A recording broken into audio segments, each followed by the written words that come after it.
നമ്മുടെ ജീവിതത്തിൽ വിജയമുണ്ടാകുമ്പോൾ നാം ആഹ്ലാദിക്കുകയും എന്നാൽ പരാജയം ഉണ്ടാകുമ്പോൾ നാം ദുഃഖിക്കുകയും ചെയ്യാറുണ്ട്. എന്നാൽ ഈ രണ്ട് ഭാവങ്ങൾ ജീവിതത്തിൽ വളരെ അനിവാര്യമായിട്ട് സംഭവിക്കുന്നത് കൊണ്ട് തന്നെ നമുക്ക് ഇതിനെ സാഹചര്യങ്ങൾക്കും അപ്പുറം കാണേണ്ടതുണ്ട് എന്നുള്ളതാണ്. അത് എങ്ങനെ നിലനിർത്താമെന്ന് പരിശോധിക്കാം. Equanimity builds inner balance through awareness of life changes. സമഭാവം സുഖവും ദുഃഖവും വിജയവും പരാജയവും ജീവിതത്തിന്റെ ഭാഗങ്ങളാണ്. അവയെ അടിച്ചമർത്താതെ അവയിൽ ഒഴുകിപ്പോകാതെ ബോധപൂർവം കാണാനുള്ള ശേഷിയാണ് സമഭാവം. അനുഭവത്തിനും പ്രതികരണത്തിനും ഇടയിൽ അവബോധത്തിന്റെ ഇടം സൃഷ്ടിക്കുമ്പോൾ മനസ്സ് സന്തുലിതമാകുന്നു. ഒളിമ്പസ് ദർശനത്തിൽ ഈ സന്തുലിത ബോധം ധർമ്മപരമായ തീരുമാനങ്ങൾക്കും ശാന്തമായ ബന്ധങ്ങൾക്കും വ്യക്തിപരവും സാമൂഹികവുമായ ജീവിത വിജയത്തിനും അടിത്തറയാകുന്നു.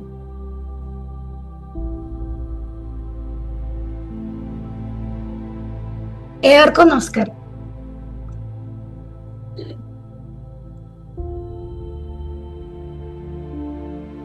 ജീവിതത്തിന്റെ പൊതു സ്വഭാവമാണ് സന്തോഷം ഉണ്ടാവുക, ദുഃഖമുണ്ടാവുക, അതുപോലെ വിജയമുണ്ടാവുക, പരാജയം ഉണ്ടാവുക എന്നതൊക്കെ. ഇതൊക്കെ നാം നിരന്തരം ഒന്നിനു പിറകെ ഒന്നായി ജീവിതത്തിൽ അനുഭവിച്ചുകൊണ്ടേയിരിക്കുന്ന കാര്യങ്ങളാണ്.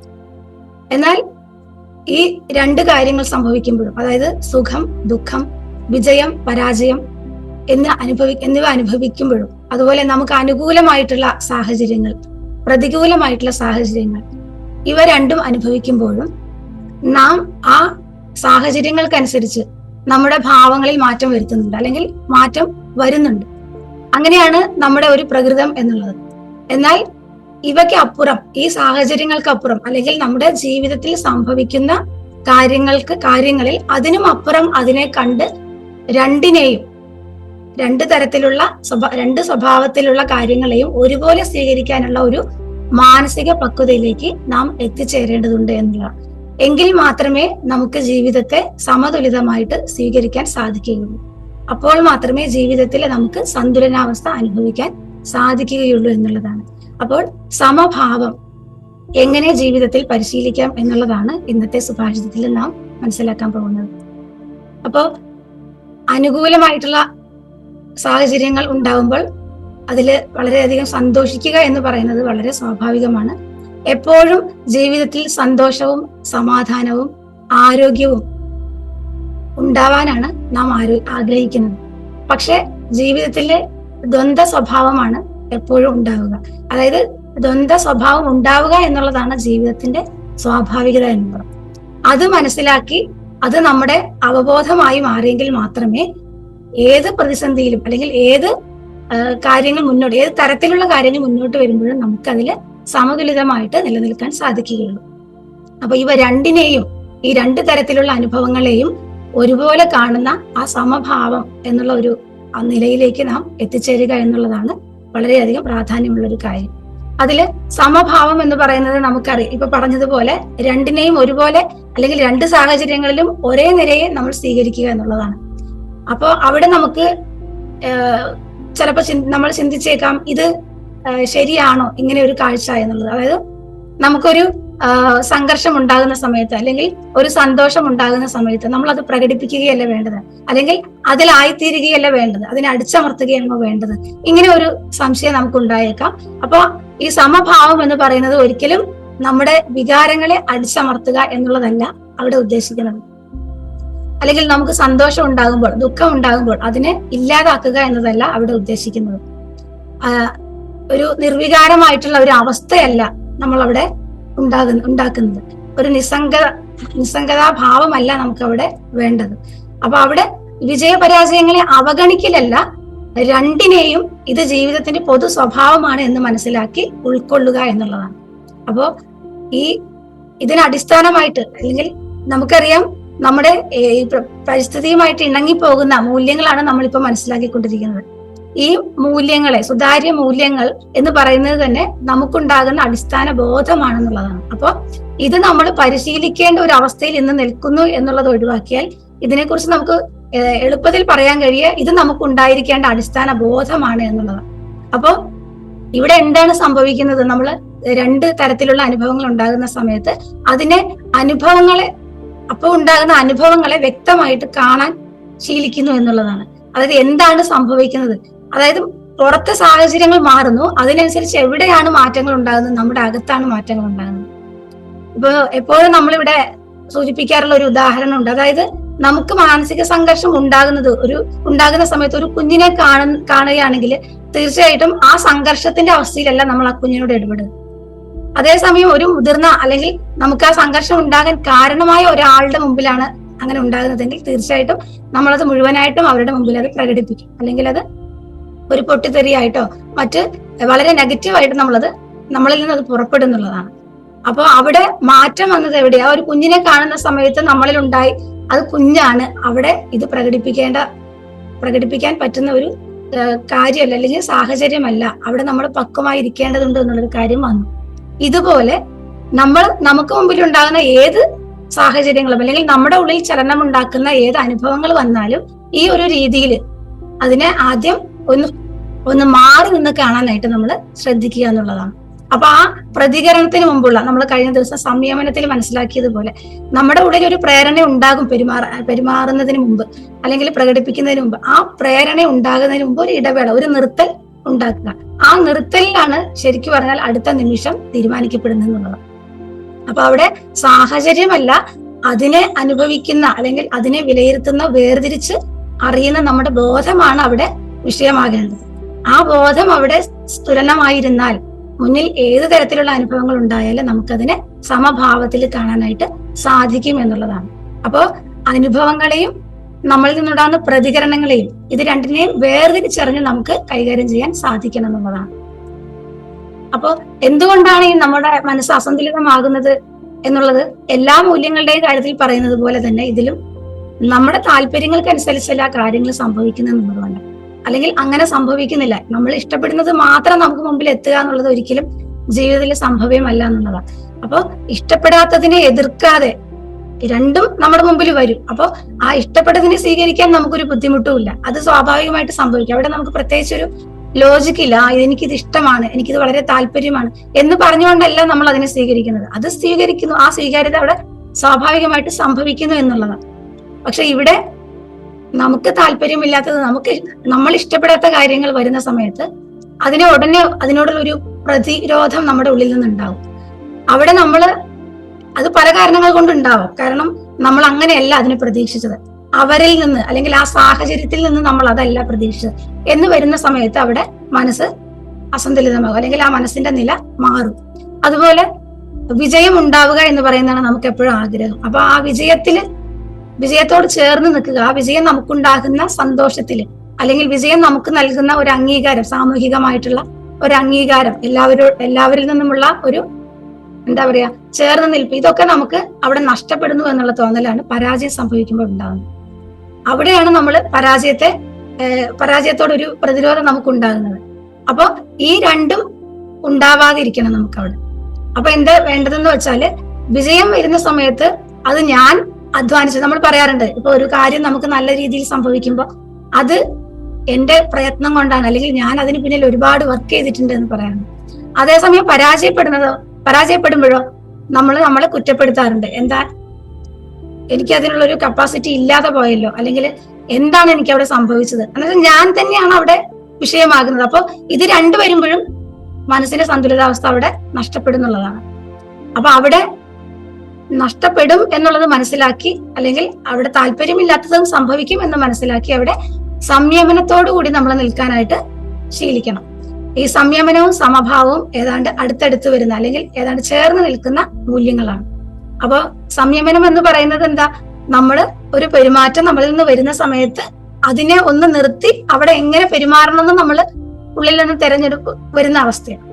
അത് നമ്മളാണ് അവിടെ തീരുമാനിക്കുന്നത്. അപ്പൊ അവിടെ സമഭാവം കൂടി ചേരുന്ന സമയത്ത് എന്താ സംഭവിക്കുക, അവിടെ മനസ്സ് സന്തുലിതമാകുന്നു എന്നുള്ളതാണ്. അപ്പൊ സംയമനം എന്ന് പറയുന്നത് നമ്മുടെ പ്രവർത്തനത്തിൽ ഒരു നിയന്ത്രണം കൊണ്ടുവരും, എങ്ങനെ പെരുമാറണം അല്ലെങ്കിൽ എങ്ങനെ പ്രതികരിക്കണം എന്നുള്ളത്. സമഭാവം അതിനെ അടിസ്ഥാനമായി നിൽക്കുന്ന മനസ്സിനെ സന്തുലിതമാക്കും എന്നുള്ളതാണ്. അപ്പൊ ഇത് രണ്ടും ചേരുന്ന സമയത്ത് തീർച്ചയായിട്ടും നമ്മൾ വളരെ പക്വതയുള്ളവരായിട്ട്, അല്ലെങ്കിൽ നമ്മുടെ ബോധം വളരെ പക്വമായിട്ട് മാറുന്നു എന്നുള്ളതാണ്. അപ്പോൾ സുഖത്തിലും ദുഃഖത്തിലും നമ്മൾ സമഭാവത്തിലായിരിക്കുക, അത് നമ്മുടെ തീരുമാനങ്ങളിൽ സമഭാവത്തിൽ കൊണ്ടുവരാനായിട്ട് സാധിക്കും. അല്ലെങ്കിൽ തീരുമാനത്തെ നമുക്ക് വളരെ നല്ല രീതിയിൽ, അല്ലെങ്കിൽ ചുറ്റുപാടിനും കൂടെ ഗുണകരമായിട്ടുള്ള രീതിയിൽ മാറ്റിയെടുക്കാൻ സാധിക്കും. ഇപ്പൊ സുഖം വന്നാലും ദുഃഖം വന്നാലും അവിടെ ഒരു വിഷയം വരുന്നത് നമ്മൾ വ്യക്തിപരമായിട്ട് അത് എടുക്കുന്നു എന്നുള്ളതാണ്. പക്ഷെ അത് പ്രകൃതിയോട് ചേർത്ത് നമ്മൾ കാണുന്ന സമയത്ത് അവിടെ എന്താ സംഭവിക്കുക? ഇത് വ്യക്തിപരമല്ല, ഇത് പ്രകൃതി നമുക്ക് നൽകുന്ന ധർമ്മത്തിന്റെ ഭാഗമായിട്ടാണ് ഇത് സംഭവിക്കുന്നത് എന്നുള്ള ഒരു തിരിച്ചറിവ് നമുക്കുണ്ടാകും. അവിടെ ആ വിജയം വന്നാൽ ഇതും കടന്നു പോകും, അല്ലെങ്കിൽ ഇത് ഇപ്പൊ നമുക്ക് പ്രകൃതി നൽകിയ ഒരു അനുഭവമാണ്, അടുത്തത് അത് മാറി വരും എന്നുള്ളത് മനസ്സിലാക്കുക. അപ്പോൾ അവിടെ പരാജയം വരുന്ന സമയത്ത് അതിൽ നിന്ന് നമ്മൾ എന്താണ് പ്രകൃതി നൽകിയിരിക്കുന്നത് എന്ന് മനസ്സിലാക്കുക. അതായത് അതിൽ നിന്ന് പ്രകൃതി നമുക്ക് നൽകുന്ന പാഠങ്ങൾ എന്താണ്, ഈ അനുഭവത്തിലൂടെ ഞാൻ എന്താണ് പഠിക്കേണ്ടത് എന്നുള്ളത് മനസ്സിലാക്കി അവിടെ സമഭാവത്തിലേക്ക് എത്തുക എന്നുള്ളതാണ്. അപ്പൊ ഗുണദോഷങ്ങളെ നമ്മൾ തിരിച്ചറിയുക, അതിനനുസരിച്ച് നമ്മുടെ നിലയിൽ മാറ്റം വരുത്താതെ അതിനെ സ്വീകരിക്കുക എന്നുള്ളതാണ്. അപ്പൊ അവിടെ വികാരാധീനമായിട്ടുള്ള തീരുമാനങ്ങൾ നമ്മൾ എടുക്കുന്നത് കുറവാകും. അതുപോലെ സാഹചര്യങ്ങളെ നമുക്ക് മാറി നിന്ന്, അതായത് എന്നിലേക്കാണ് ഇത് എല്ലാ അനുഭവങ്ങളും മോശമായിട്ട് സംഭവിക്കുന്നത് എന്നുള്ളതിൽ നിന്ന് മാറി മറ്റെല്ലാ അനുഭവങ്ങളും ഉണ്ടാകുന്ന കൂട്ടത്തിലെ ഒരു അനുഭവമായിട്ട് ഇതിനെ കണ്ടുകൊണ്ട്, മാത്രമല്ല ഇങ്ങനെ ഒരു അനുഭവം എനിക്ക് വന്നു ചേരുന്നതിൽ എന്തെങ്കിലും ഉദ്ദേശം ഉണ്ടാകും തീർച്ചയായിട്ടും. അത് മനസ്സിലാക്കി ആ ഒരു സമഗ്ര ഭാവം അതിനെ നമ്മൾ കൊടുക്കുക എന്നുള്ളതാണ്. അപ്പോൾ ഏതെങ്കിലും ഒന്നോ രണ്ടോ കാര്യങ്ങളോട്ട് മാത്രം ബന്ധപ്പെട്ടുകൊണ്ടല്ല, ഇത് ജീവിതത്തിൽ മുഴുവനായിട്ടും നമ്മൾ സ്വാധീനിക്കുന്ന ഒരു അനുഭവമായിട്ട് അതിനെ കാണാൻ നമ്മൾ ശീലിക്കുക എന്നുള്ളതാണ്. അപ്പോൾ ആ ധർമ്മപരമായിട്ട് ഉള്ള ഒരു തെരഞ്ഞെടുപ്പ് നമുക്കിവിടെ കൊണ്ടുവരാനായിട്ട് സാധിക്കുന്നു എന്നുള്ളതാണ്. അപ്പൊ ഇത്തരത്തിൽ നമ്മളിൽ മാറ്റങ്ങൾ വരുന്ന സമയത്ത്, അതായത് വ്യക്തി എന്നുള്ള നിലയിൽ നമുക്ക് രണ്ടു തരം അനുഭവങ്ങളെയും ഒരുപോലെ സ്വീകരിക്കാൻ കഴിയുമ്പോൾ തീർച്ചയായിട്ടും നമ്മുടെ ബന്ധങ്ങളിൽ നമുക്കത് ഉണ്ടാവുക, ബന്ധങ്ങളിൽ നമുക്കത് വളരെ ഗുണപരമായിട്ടുള്ള ഫലങ്ങൾ ഉണ്ടാക്കുന്നുള്ളതാണ്. അപ്പൊ നമുക്ക് ബുദ്ധിമുട്ടുകൾ ഉണ്ടാക്കുന്ന വ്യക്തികൾ നമ്മുടെ ജീവിതത്തിൽ ഉണ്ടെങ്കിൽ അവരുടെ പാർട്ട് ജീവിക്കുന്നു എന്നുള്ളത്, അല്ലെങ്കിൽ അവരുടെ വേഷം അഭിനയിക്കുന്നു, നമ്മൾ അതിനെ നമ്മുടെ ജീവിതത്തിൽ തട്ടാതെ മുട്ടാതെ കൊണ്ടുപോകാനായിട്ട് ശ്രമിക്കുക എന്നുള്ളതാണ്. അപ്പോ ഒരാളിപ്പോ നമ്മളോട് എപ്പോഴും അനുകൂലമായിട്ട് പെരുമാറുന്നു, നമ്മളെ പ്രശംസിക്കുന്നു എന്ന് പറയുമ്പോൾ നമുക്ക് അത് വളരെ സന്തോഷം നൽകുന്ന ഒരു കാര്യം. അതേസമയം അതേ ആള് അല്ലെങ്കിൽ മറ്റൊരാള് നമ്മളെ വിമർശിക്കുന്നു എന്ന് പറയുന്ന സമയത്ത് അതിനോട് നമുക്കൊരു വിയോജിപ്പ് അല്ലെങ്കിൽ താല്പര്യക്കുറവ് വരും. അപ്പോ ഈ പ്രശംസയും വിമർശനവും ഉണ്ടാകുന്ന സമയത്ത് അവിടെ നമുക്ക് ഈ ദ്വന്ദ്ഭാവം ഉണ്ടായി. അത് എന്തായി? നമ്മുടെ ആ ബന്ധത്തിൽ നമുക്ക് ഉലച്ചിലുണ്ടാക്കി എന്നുള്ളതാണ്. അവിടെ അങ്ങനെ കാണുന്നതിന് പകരം ആ പ്രശംസ ഉണ്ടാകുമ്പോൾ അത് ഇതിന്റെ ഭാഗമാണ് എന്നുള്ളത് മനസ്സിലാക്കുക. അതായത് അതിലൊരു ഇകഴ്ത്തൽ ഉണ്ടാകുമ്പോൾ, അല്ലെങ്കിൽ ഒരു നെഗറ്റീവായിട്ടൊരു കമന്റ് ഉണ്ടാകുന്ന സമയത്ത് ഇതിൽ നിന്നും എന്താണ് ഞാൻ തിരുത്തൽ വരുത്തേണ്ടത്, ഇവിടെ എവിടെയാണ് എനിക്ക് തെറ്റുകൾ പറ്റിയത് എന്നുള്ള രീതിയിലേക്ക് നമ്മൾ അതിനെ കണ്ട് മനസ്സിലാക്കാൻ പഠിക്കുക എന്നുള്ളതാണ്. അപ്പൊ അവിടെ സമഭാവമാണ് പ്രവർത്തിക്കുന്നത്. അപ്പൊ മറ്റുള്ളവര് നമ്മളോട് എന്ത് പറയുന്നു, അല്ലെങ്കിൽ അവരുടെ പെരുമാറ്റം നമ്മളോട് എങ്ങനെയാണ് എന്നതിനോട് വിവേചനമില്ലാതെ അല്ലെങ്കിൽ വ്യക്തിപരമായിട്ട് കാണാതെ ഇരിക്കാൻ ഈ സമഭാവം നമ്മളെ സഹായിക്കുന്നു എന്നുള്ളതാണ്. സ്വാഭാവികമായിട്ടും അത് ബന്ധങ്ങളിൽ ഒരു സ്ഥിരത കൊണ്ടുവരും, വിശ്വാസ്യത ഉണ്ടാക്കും, അത് സുരക്ഷിതമായിട്ട് നിലനിൽക്കുകയും ചെയ്യും. അപ്പോൾ ഈ സമഭാവം എന്ന് പറയുന്നത് ഈ വ്യക്തികൾ തമ്മിലുള്ള ബന്ധങ്ങളിൽ ഉറപ്പുണ്ടാക്കും. അത് തീർച്ചയായിട്ടും സാമൂഹികമായിട്ടുള്ള ബന്ധങ്ങളിലും ഉറപ്പ് കൊണ്ടുവരുന്നുള്ളതാണ്. സമഭാവം ശീലിക്കുന്ന അല്ലെങ്കിൽ സമഭാവത്തിൽ എല്ലാത്തിനെയും കാണുന്ന ഒരാളെ സമൂഹം എങ്ങനെ സ്വീകരിച്ചെന്ന് നമുക്കറിയാം. ഗുരുക്കന്മാരെല്ലാം അങ്ങനെ കാണുന്നവരാണ്. അതുകൊണ്ടാണ് അവർ ഏത് തരത്തിലുള്ള ആളുകളെയും, അല്ലെങ്കിൽ അവരെ എന്തുമാതിരി അവരെ അപമാനിച്ചാലും അവരെ ആ ആൾക്കാരെ സ്വീകരിക്കുന്നത്, അല്ലെങ്കിൽ അവരെ വേർതിരിവില്ലാതെ കാണുന്നത് ഈ സമഭാവം അവരിൽ പ്രവർത്തിക്കുന്നത് കൊണ്ടാണ്. അപ്പോ നമ്മുടെ സാധാരണ ജീവിതത്തില് ഇത് പരിശീലിക്കുക എന്ന് പറയുന്നത് അത്ര എളുപ്പമുള്ള ഒരു കാര്യമല്ല, അല്ലെ? കാരണം വിജയത്തില് അല്ലെങ്കിൽ സുഖത്തില് സന്തോഷിക്കുക അല്ലെങ്കിൽ ആവേശപ്പെടുക എന്നുള്ളത് നമ്മുടെ പ്രകൃതമാണ്. അത് സ്വാഭാവികമായിട്ട് സംഭവിക്കും, നമുക്കതിനെ തടയാൻ കഴിയില്ല. പക്ഷെ ദുഃഖം വരുന്ന സമയത്ത് നമ്മൾ അതിനെ അടിച്ചമർത്താതെ അതിനെയും ഇതുപോലെ സ്വീകരിക്കാൻ കഴിയണം എന്നുള്ളതാണ്. അതിനുള്ള പരിശീലനങ്ങൾ നമ്മൾ മറ്റെല്ലാ മൂല്യങ്ങളും പരിശീലിക്കുന്നത് പോലെ തന്നെ പ്രാണനം, ധ്യാന പരിശീലനം, ഇതിലൂടെയൊക്കെ നമുക്ക് സാധിക്കും. ഇതെല്ലാം വളരെ കാലത്തെ പരിശീലനത്തിലൂടെയാണ് നമുക്ക് ഈ സമഭാവത്തിലൂടെ കാണാനുള്ള ഒരു പിന്നെ നില കൈവരിക്കുക എന്നുള്ളതാണ്. അപ്പൊ അതുകൊണ്ട് അത് മനസ്സിലാക്കി വേണം പെരുമാറാൻ. ഇപ്പൊ ഇത് കേട്ട ഉടനെ ഇനി ഞാൻ സമഭാവത്തിലാവേണ്ടതുണ്ട് എന്ന് കരുതി ഒരു ലോജിക്കലി അപ്ലൈ ചെയ്യാൻ നമുക്ക് കഴിയുന്ന ഒരു കാര്യമില്ല. കാരണം ഇത് നമ്മുടെ മനസ്സിനകത്ത് സംഭവിക്കുന്ന ഒരു കാര്യമാണ്. അപ്പൊ ആ രീതിയിൽ സമഭാവത്തെ മനസ്സിലാക്കേണ്ടതുണ്ട് എന്നുള്ളതാണ്. അങ്ങനെ മനസ്സിലാക്കുന്ന സമയത്ത് നമുക്ക് നിരാശ കുറയും. ഞാന് വിജയിച്ചു, അല്ലെങ്കിൽ എനിക്കിതെല്ലാം കഴിഞ്ഞു എന്നുള്ള ആ ഒരു അഹങ്കാരം നമുക്ക് കുറഞ്ഞു കിട്ടുന്നുള്ളതാണ്. അതുപോലെ സംഘർഷങ്ങൾ ഉണ്ടാകുന്ന സമയത്ത് ശാന്തമായിട്ട് ഇടപെടാൻ നമുക്ക് സാധിക്കും. പിന്നെ ഈ ഗുണങ്ങളൊക്കെ ഉണ്ടാകുന്ന സമയത്ത് നമുക്കൊരു നേതൃത്വ സ്ഥാനം ഉണ്ടാകുന്നുള്ളതാണ്. അങ്ങനെ ഒരു ഗുണം നമ്മളിൽ പ്രവർത്തിക്കും എന്നുള്ളതാണ്.